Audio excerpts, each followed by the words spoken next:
Coming up today on LinkedIn News Live, it's LinkedIn Top Companies. We've got the list of the best places to get hired at, grow, and learn. We'll speak to an executive at JP Morgan Chase, one of the list's honorees, about what makes his firm a great company to work for. Plus, the efforts they're making to give formerly incarcerated people a second chance.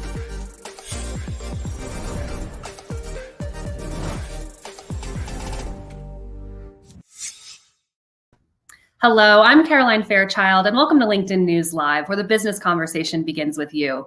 Today, we're talking LinkedIn top companies, but first, here's a quick look at the top headlines trending right now on LinkedIn. CDC is offering new mask guidance.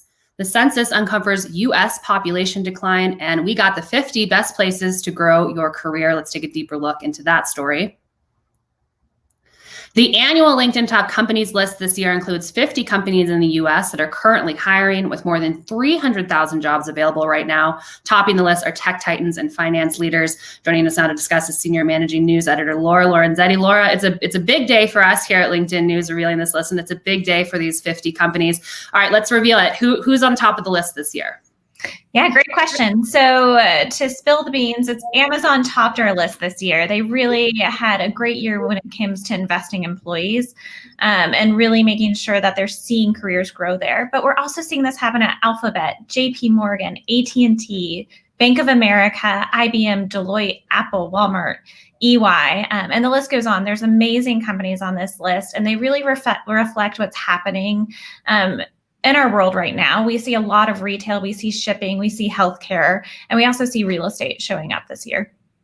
And how is the list compiled this year? I know that we're shifting around the methodology to make sure that we're bringing the best companies where people want to grow in their careers. What were the big changes in the methodology this year? You're right. This is our 5th annual launch of Top Companies, and this was the right moment for us to take a step back and let's make sure that our methodology is really responding to where professionals are today and what they're looking for in a company. And this list is all about what it takes to grow your career in companies that are really helping invest in professionals so that they can do that. And that looks at 7 key pillars that we know are related to building a good career and being able to advance.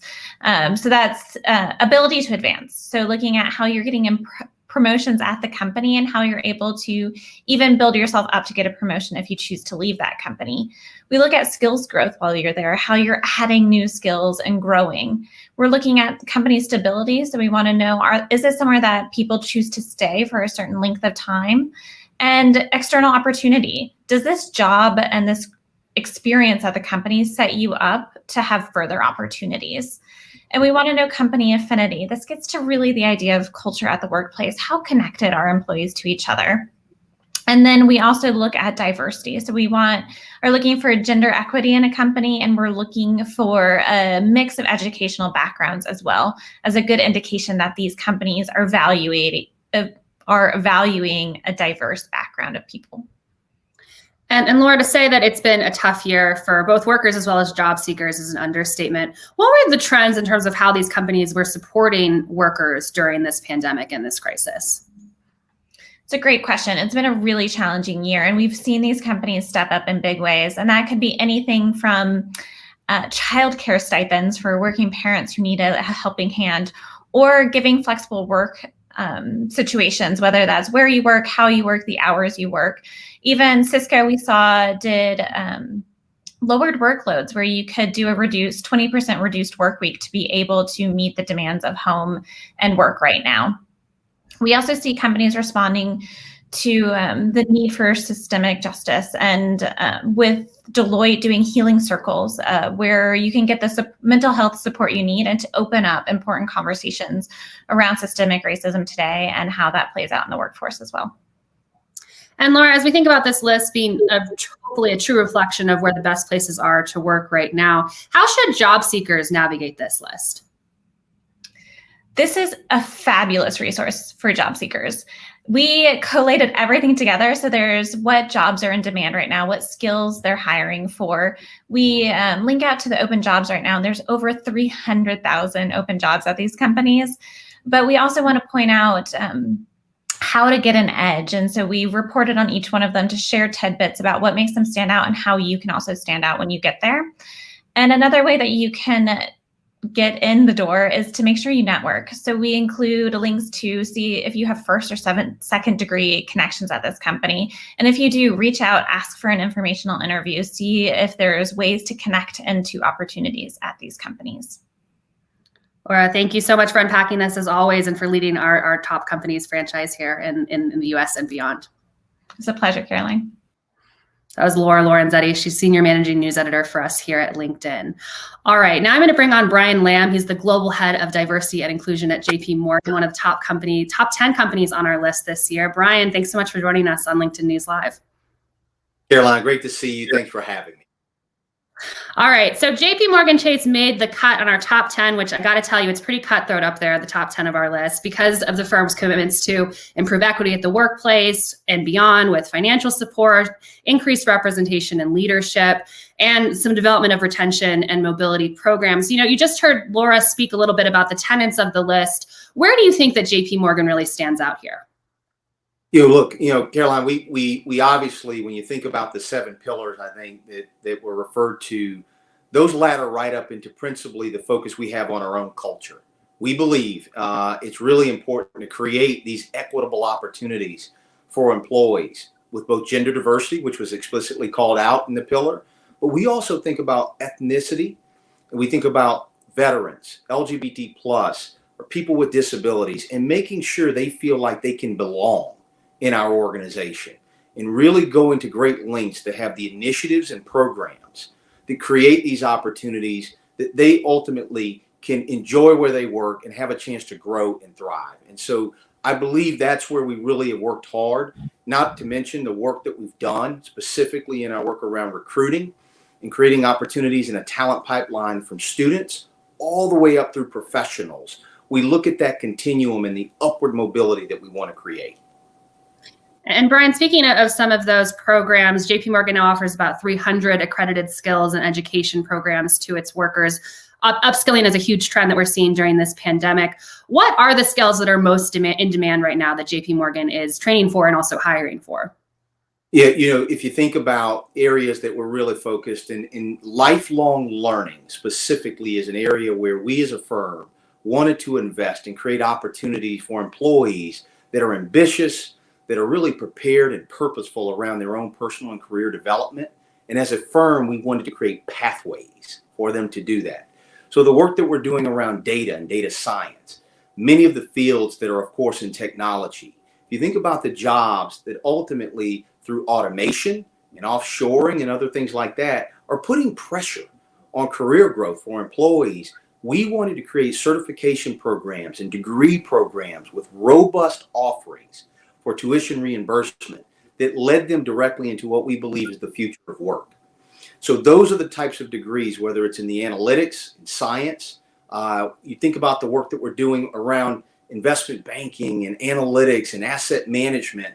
These are areas where we're continuing to hire and grow. Financial advisory, for example, is another area where we're making significant investments to grow our workforce.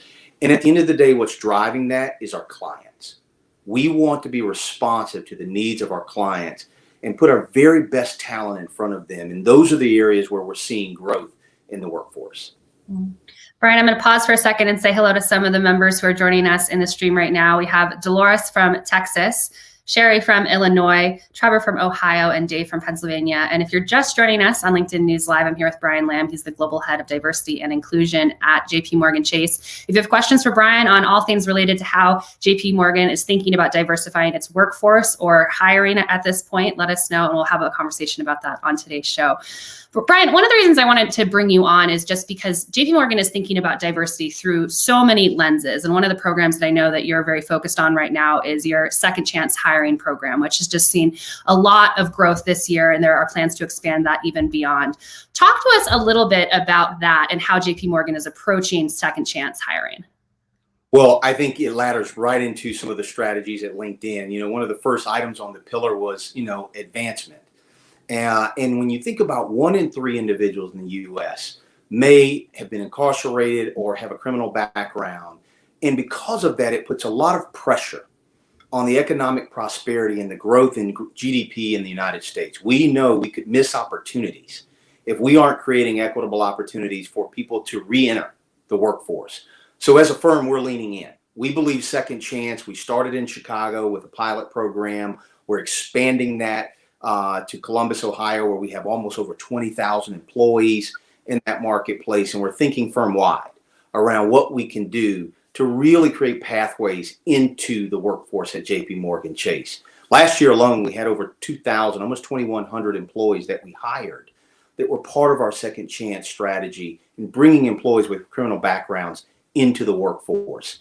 We also, at the end of the day, believe we have a responsibility that at JP Morgan Chase, can we be a catalyst for the industry and for the overall U.S. economy to get other companies to think about how we remove these structural barriers in our hiring processes, how we identify talent and create talent pipelines. We hope that the work that we and others are doing as part of the coalition are going to inspire other companies to be a part of this. And for those who are joining us in the stream right now, Brian, and want to figure out how within their own company to create opportunities for people with criminal records, can you bring us under the hood a little bit in terms of how this program works or how JP Morgan is ensuring, I see here in 2020 alone, over 2,000 hires were second chance hires at JP Morgan. How are you doing this at scale? How have you changed the hiring process? No, Caroline, I appreciate you asking. Let's take an example in Chicago. We were fortunate to work with key partners in the local community that obviously are identifying that talent that's in the marketplace that may have these criminal backgrounds and be ready to re-enter the workforce and be productive and may have the skills, and in some cases they don't have the skills. So we work with partner organizations and of course in the firm are putting programs in place to develop some of those skills to allow talent to enter the workforce. So I think what's really important to kind of unpack here is there are great partners that I would encourage companies to work with that are doing some of this work in respective communities around the country, in key cities where you may have offices that you're looking to grow and build your talent pipeline. We are obviously taking that to Columbus. So our most recent announcement was about going to Columbus and building on the momentum to hire more talent with criminal backgrounds, finding key partners in the Columbus market that are already helping to identify that talent, identify the skills that may be gaps. And then as a firm, we're bringing some of our expertise to the table to close those skill gaps and create entryways into our organization. And speaking of those skill gaps, Brian, we actually have a question here from Dolores that's related. She says, many employers are reporting right now issues of not finding qualified candidates to fill certain key roles. Has JP Morgan Chase been facing this issue? And if so, how have you been combating it? Yeah, I would tell you, we're leaning pretty heavily on the upskilling. I think I mentioned earlier, one of the headwinds that you run into is you may have existing employees that are with the firm or some that are outside the firm that don't have the skills and the future of work are going to put pressure on that. So our lifelong learning program has identified specific areas where we believe we're going to be hiring and growing our workforce. We've made sure that we put curriculum in place that is going to help upskill these employees that are either entering our firm or already with JP Morgan Chase. And then specific degrees and certifications that ladder into jobs that we know are going to stand the test of time and be part of the future of work effort. So I'd have you that's how we've kind of thought about it. Laying next to that, obviously key partners that help us bring talent to the table as part of our Second Chance program. All of that is in the ecosystem, principally about creating equitable opportunities and building a workforce for the future. And Brian, you mentioned the upskilling opportunities for employees right now to make sure that they're prepared for the jobs of the future. But it's been just a devastating year for workers right now, having to work through this pandemic. And I've spoken to so many recruiters who say the number one question that people are going to ask coming out of this pandemic is how, in job interviews is, how did you support your employees during this pandemic? So I'm curious what other things that JP Morgan has done this past year to ensure that the workers in seat were able to work productively, but also deal with the demands of this crisis. Well, whether it's from accommodations, when we think about, the pandemic, that both personally and professionally, we're all impacted in very different ways. But for our employees globally, it was important, whether it was accommodations in their remote work environment, the technology needs that they had in order to do their job and do it well, all the way over to the flexibility that was necessary in terms of time away or childcare or really systemic, kind of proximate issues that we know our employees were experiencing. We leaned in on those specific areas. We thought the technology to do the work was important, so there were specific things we tried to do to create opportunities for employees, and we're thinking about that even as we return to work. Childcare obviously was something that was really important for all of us as we kind of moved through an environment where that was difficult. That was difficult for employees, and we wanted to create flexibility during this difficult time over the last 12 months where families felt like they could show up for work, be their real authentic selves, but also deal with the real acute needs of their family. And one other item I'll mention briefly is, how do we make sure that we also hold on to the humanity of things? Like, it was stressful. There was a lot on people's mind. There was fear in some cases. Their families, even some of their businesses may have been impacted by COVID. So how do we also create a safe environment to say if you're not okay? Giving our employees an outlet to raise their hand, to get the support they need from employee assistance. We really did a lot of work there as well, because that all goes to the health and the humanity of our workforce and our employees feeling like they can grow and thrive.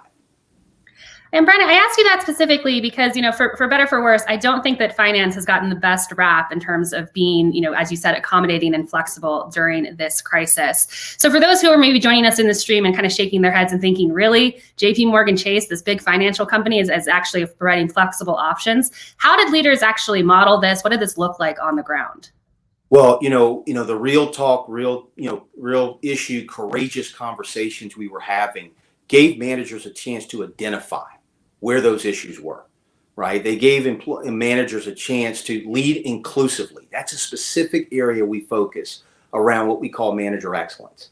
It's a chance for our employees and our managers to get proximate to each other's situation, to listen and to learn. We spent a lot of time, Caroline, really focused on that globally. And what we believe it did is it gave our employees a chance to share how they were feeling, really be vulnerable in the work environment, and exchange ideas on how best can we work together in a very unique, different situation. So we took the time to listen to our colleagues, to listen to our employees around the world, challenge our managers to lead inclusively, and quite frankly, come up with ideas, working with our human resources organizations and our senior level leaders that provided that flexibility, real time, in individual markets, that so far the feedback from our employees has been positive. So we're encouraged about kind of where we are, but frankly, we know there's still challenges. Small businesses are struggling. We know our own employees will continue to need support during this transition back. So we are not letting up in terms of our focus and commitment. And one of those biggest challenges has to be just the outsized impact that the pandemic has had on the Black community. And I know that that's been a focus of yours through this past year as well. I'm curious from your perspective, I know that you're relatively new at JP Morgan, but how do you think that this past year has changed how JP Morgan is thinking about hiring and hiring more equitably? Absolutely. Look, it's been, as we know, Caroline, a really difficult challenge in the Black community. We lost, somewhere close to 40%, the data would tell us, of small businesses due to the pandemic. And many of them that are still open had significant decreases in revenue. So that created job loss or pressure on their ability to do the things that they do really well. So when you think about employment and job opportunities for us, we wanted to be very thoughtful. Look at what we could do better. We launched a $30 billion racial equity commitment that was centered on key areas like workforce, small business, closing or addressing the racial wealth gap specifically. How could we create home ownership and affordable housing to be a key tenet to how we would measure success going forward in the very communities that have historically been left behind? That $30 billion racial equity commitment was one major way that we felt like we could measure progress, make a long-term commitment, and quite frankly, do more than we have in the past, building on our history of diversity, equity, and inclusion, leaning in a bit more, listening to our partners and our employees in the community on areas we thought we could make a difference. And that really is the underpinning of the importance of our racial equity commitment. And of course, Brian, that $30 billion commitment was made after the murders of George Floyd, Breonna Taylor, and just the protests that we saw over the summer, which just led to just a systemic conversation around systemic racism here in the U.S. It's been about a year since that commitment. What are the guideposts that tell you that there has been progress made? Well, we're encouraged. I mean, one of the specific tenets, Caroline, that we mentioned when we made that announcement is that we would be transparent. You know, we recently posted our workforce data in terms of the progress that we've made over the last few years. We saw gains in upward mobility for diverse representation and gender in our organization. That was a specific component of our path forward. We also talked about impacts in small business, home, affordable housing, home ownership. You're going to see some of the announcements that we made around specific investments in minority deposit institution, Black and Latinx banks. We've made progress in all of those areas, and one of the things we do is come back and provide an update publicly on our progress. So you're going to see more around our periodic transparency to track our progress, highlight what's working well, and make course corrections where we know we can do better. I'm encouraged by the early momentum. You may have seen some of the recent news on we already have made almost $50 million in investments in minority deposit institutions, significant progress to help those financial institutions drive growth in the local communities that they serve. We made partnerships with CDFIs as well. That was specifically part of the racial equity commitment. So early into it, we're encouraged by our momentum, and I think you'll see more in terms of our progress soon. It is great to hear about some of that progress, because I think, you know, over the summer, a lot of people were thinking, are companies really going to put their money where their mouth is on this issue? And it sounds like JP Morgan is demonstrating that. Brian, before I let you go, I saw the announcement earlier this week that JP Morgan is requiring workers to get back into the office, at least on a rotating basis. What's top of mind for me as we think about return to work is how we're going to make this equitable. Who's actually going to be in the office versus at home? I'm sure that's top of mind for you as well. How is JP Morgan ensuring that this return to work is going to work for everyone? Well, we want to obviously be very thoughtful in terms of how we do this. We know it's not necessarily easy. We believe that it's the right thing to do to have our employees come back into the office. Over the next couple of months, we're going to kind of build up the momentum to do that the right way.